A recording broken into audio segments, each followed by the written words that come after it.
బయటకు రావద్దని చెప్పారు కదరా, ఎందుకు అనవసరంగా బయటకు వచ్చావు? వదలరా.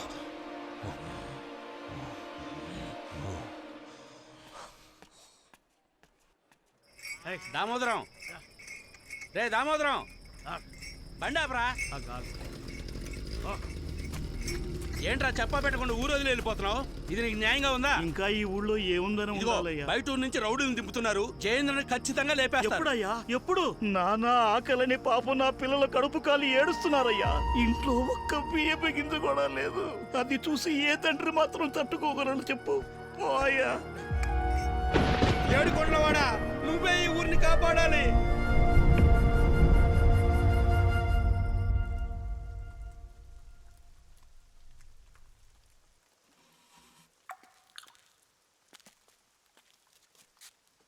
నేను మీతో కొంచెం మాట్లాడొచ్చా? మాట్లాడుకుందాం. నేను చిన్నప్పటి నుంచి ఈ గుడికి వస్తున్నాను. ఇక్కడి నుంచి చూసినప్పుడు 4 వైపులా పచ్చటి పొలాలతో స్వర్గంలా అనిపించేది. కానీ ఇక్కడ 4 సంవత్సరాలుగా వ్యవసాయమే జరగట్లేదు. అందుకని నేను దేవుణ్ణి ప్రార్థించి ఒట్టు పెట్టుకున్నాను. ఊళ్ళో మునుపట్ల వ్యవసాయం జరగాలి. ఈ ప్రదేశం మళ్ళీ పచ్చటి పొలాలతో కళకళలాడాలి. ఇక్కడ పండిన ధాన్యంతో నా పెళ్లి భోజనం పెట్టాలి. ఓకే అండి. అలా పండించిన వాణ్ణే నేను పెళ్లి చేసుకుంటానని ప్రమాణం చేశాను.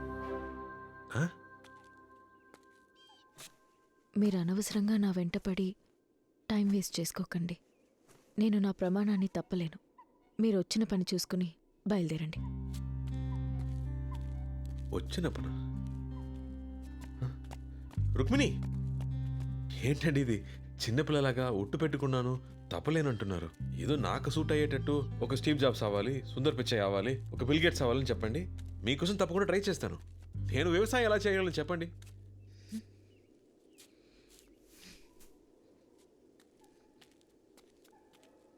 మీ అందరికీ వ్యవసాయం అంటే లోకువైపోయింది కదూ.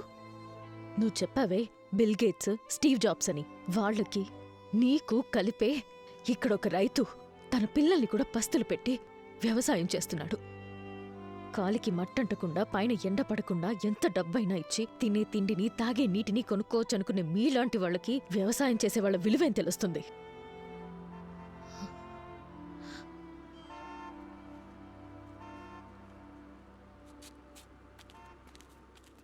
ఏందయ్యా ఊరు మొత్తం గుమ్మిగూడింది? మీ సమస్య జయేంద్ర కాదు, మీ సమస్య వేరే ఉంది. ఏం మాట్లాడుతున్నారు సార్? మీకు తెలియకుండా మీ గ్రామాన్ని అడ్డు పెట్టుకుని పెద్ద వ్యాపారం జరుగుతోంది. వాళ్ళకు కావాల్సింది మీ పొలం కాదు, అందులో ఉన్న ఖనిజం, ఇనుము. అదిగో ఆ కనిపించే కొండల్లోనూ మీ పొలాల్లోనూ కావలసినంత ఇనుము దాగి ఉంది. మీ పొలాలు అడిగితే ఎలాగూ ఇవ్వరు, లాక్కుంటే పోరాటం చేస్తారు. ఈ విషయం వాళ్ళకి తెలుసు. అందుకే రౌడీయిజం అన్న పేరుతో మీ అందర్నీ వ్యవసాయం చేయకుండా అడ్డుకొని మీ పొలాలు వ్యవసాయానికి పనికిరాని బీడు భూములని డాక్యుమెంట్ రెడీ చేశారు. ఏదో రకంగా మరో 6 నెలల్లో మీ పొలాలు లాక్కొని తీరుతారు. చెప్పండి. నేను ముందే చెప్పాను, వాళ్ళు ఇచ్చిన డబ్బులు తీసుకుంటే పోయేది. ఇప్పుడు ఉత్త చేతులు లాక్కుంటూ కూర్చోవాలి. ప్రతి దానికి అపశకునం మాటలే. తిండి పెట్టిన భూమిని అమ్ముకోవడం తల్లిని అమ్ముకున్నట్టే. మోహన్ చూడు ఎప్పుడు మొట్టమొదటి నా ఓర్పుని పరీక్షిస్తున్నావు. ఇప్పుడు మీ అందరికి వేరే దారే ఉంది. ఒకే ఒక్క దారుంది. వాళ్ళెలా అయితే మీ పొలాలు వ్యవసాయానికి పనికిరావు, బీడు భూములని నిరూపించాలనుకున్నారో అదే విధంగా మీరు కూడా మీ పొలాలన్నీ వ్యవసాయ భూములే అని, అందులో అన్నీ పండుతాయని నిరూపించుకోండి. అందుకని మీరు వెంటనే మడిలోకి దిగి మీ పొలాల్లో పంటని పండించాలి. అది కూడా ఇంకో 6 నెలల్లోపే. మీరు పోరాటం చేసినా మీ పొలాలు మీకు దక్కవు, కోర్టుకెళ్ళినా కేసు నిలబడదు. నేను కూడా ఒక రైతు బిడ్డనే, అందుకే మనసు చంపుకోలేక చెప్తున్నాను. నా ప్రాణం పోయినా పర్లేదని ఈ విషయం చెప్పడానికి వచ్చాను. మీ పొలాలను మీరు కాపాడుకోండి. అదోయా. ఏంద్రా, ఇప్పుడు నువ్వు సవ్యంగా ఆలోచించు. పాపములారా! మీరు నాశనం అయిపోతారా? మమ్మల్ని బతకనివ్వరా? నా పిల్లలు పోయారు, మా ఆయన పోయారు, ఇప్పుడు ఈ భూమి పోయేలా ఉందిరా. ఇప్పుడు నీకు సంతోషంగా ఉందా? ఏంటయ్యా కళ్ళప్పగించి చూస్తున్నావు? అయ్యా వీరభద్ర, ఇంకా ఆలోచిస్తున్నావేంటయ్యా? బిడ్డను పోగొట్టుకున్నా ఈ తల్లి ఏడుపు నీ చెవిన పడలేదా? రావయ్యా, వచ్చి ఈ నేలని ప్రజల్ని కాపాడయ్యా. ఆ యదవల్ని నరికి పారేయ్యా. మా గోడు వినవయ్యా. ఏదో ఒకటి చెయ్యయ్యా, ఏదో ఒకటి చెయ్యి, ఏదో ఒకటి చెయ్యి. ఏమంటున్నావయ్యా?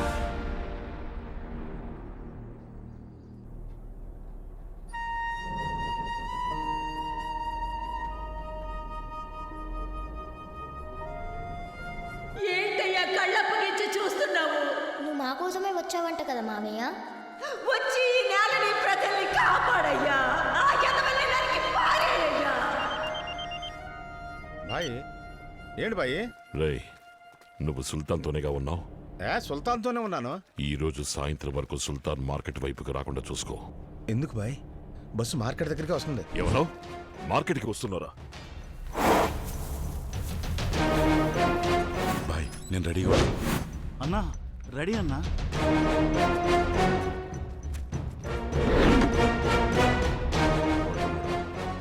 రేయ్, బస్సు మార్కెట్ రావడానికి ఎంతసేపు పడుతుంది? ఇంకొక 5 నిమిషాల్లో మార్కెట్ దగ్గరికి వచ్చేస్తుంది బాయ్.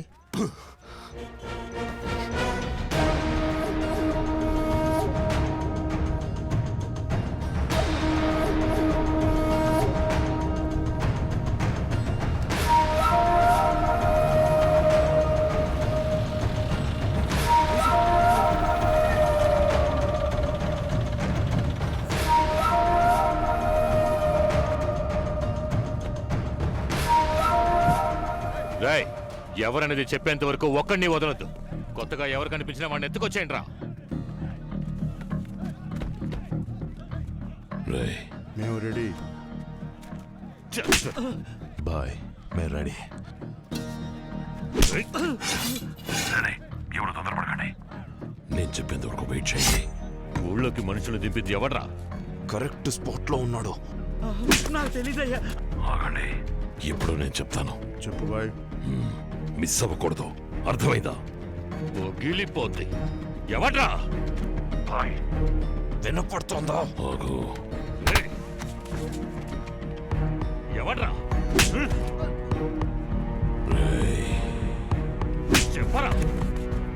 రెడీ.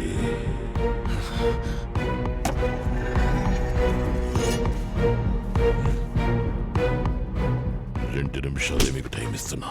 వాడు మిస్ అవ్వకూడదు. ఇక దిగండి. రెడీ. ఆగండి ఆగండి ఆగండి. ఇప్పుడు కాదు ఆగండి. బస్సు వెళ్ళిపోనివ్వండి, నేను చెప్తాను. బస్సు వెళ్ళిపోని, నేను చెప్తాను. బస్సులో సుల్తాన్ ఉన్నారా? తొందరపడకండి. నేను చెప్పేది విను. వెళ్ళదు సుల్తాన్, వచ్చి బస్సు ఎక్కే సుల్తాన్.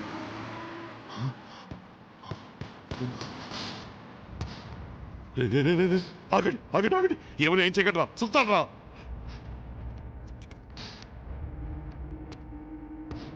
సుల్తాన్ రా, వెనకెళ్ళరా. సుల్తాన్ ముందు వద్దురా, చూసుకున్నానండి. ఇవాళ కాకపోతే రేపైనా చూసుకోవచ్చు. వదిలేయండి.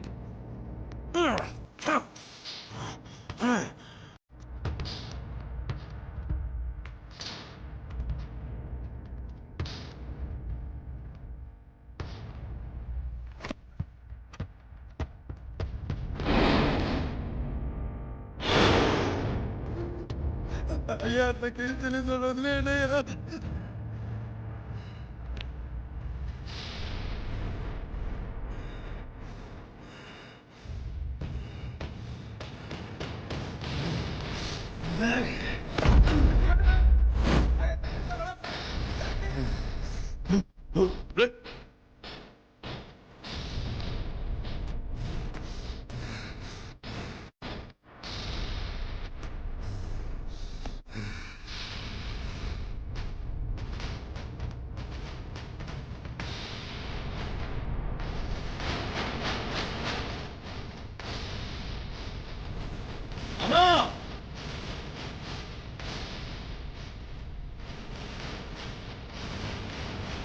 నేర్చేయడానికి ఒకడు వస్తున్నాడన్నా.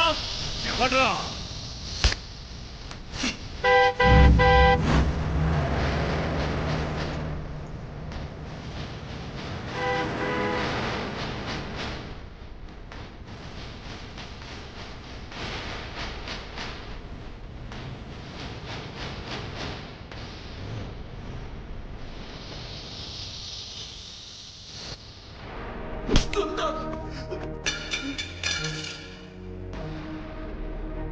మీరు ఇంకా మృగాలుగానే ఉన్నారా?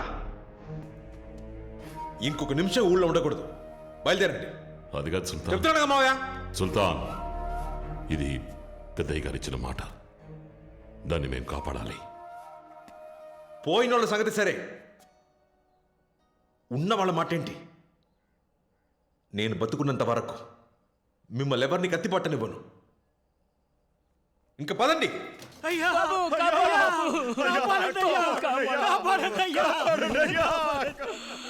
వాళ్ళు ఊరిని వల్లగాడు చేసేస్తున్నారు.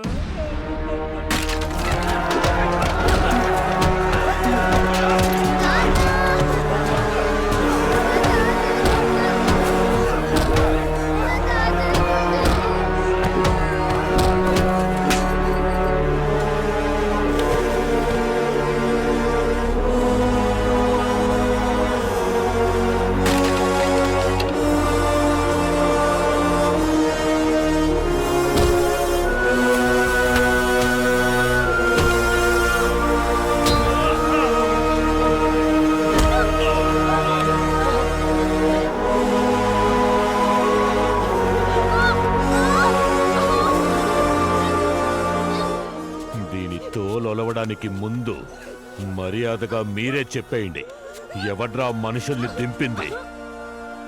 ఎవడ్రా? అందరినీ కొట్టి చంపుతున్నాడు, వచ్చి కాపాడు బాబు. ఊరు మొత్తం బుగ్గిపాలు చేసేస్తున్నాడయ్యా. ఈ రైతులను ఆదుకోవడానికి ఒక్కరు కూడా ముందుకు రాలేదయ్యా.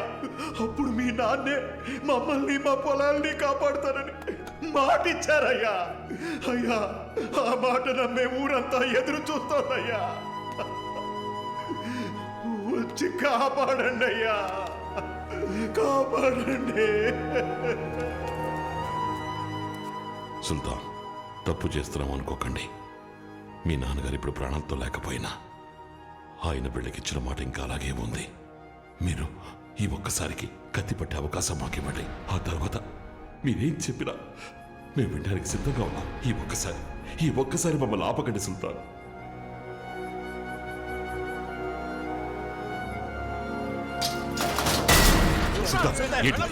చెప్పేది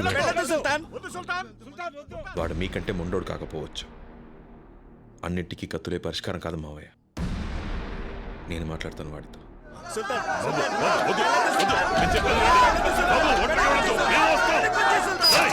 తాళం పగల కొట్టండి.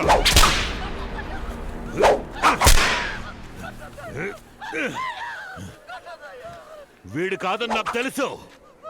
ఎవడో చెప్పండి, ఎవడ్రా మనుషుల్ని తెంపింది?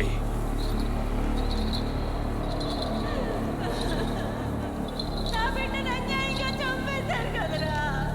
అయ్యా, చూసారయ్యా ఎంత ఘోరం జరిగిపోయిందో. అయ్యో దేవుడా.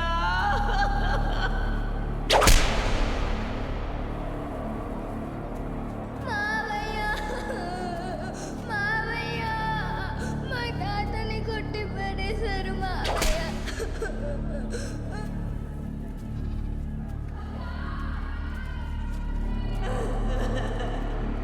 అయ్యా, వీరభద్ర, ఇంకా నీ మనసు కలగలేదా? మా రక్తం చిందుతూ ఉంటే చూస్తూ ఊరుకుంటావా? మమ్మల్ని ఆదుకో వీరభద్ర, మమ్మల్ని ఆదుకో. ఊరికి ఊపిరొచ్చింది. చెప్పు ఎవరు చెప్పరా.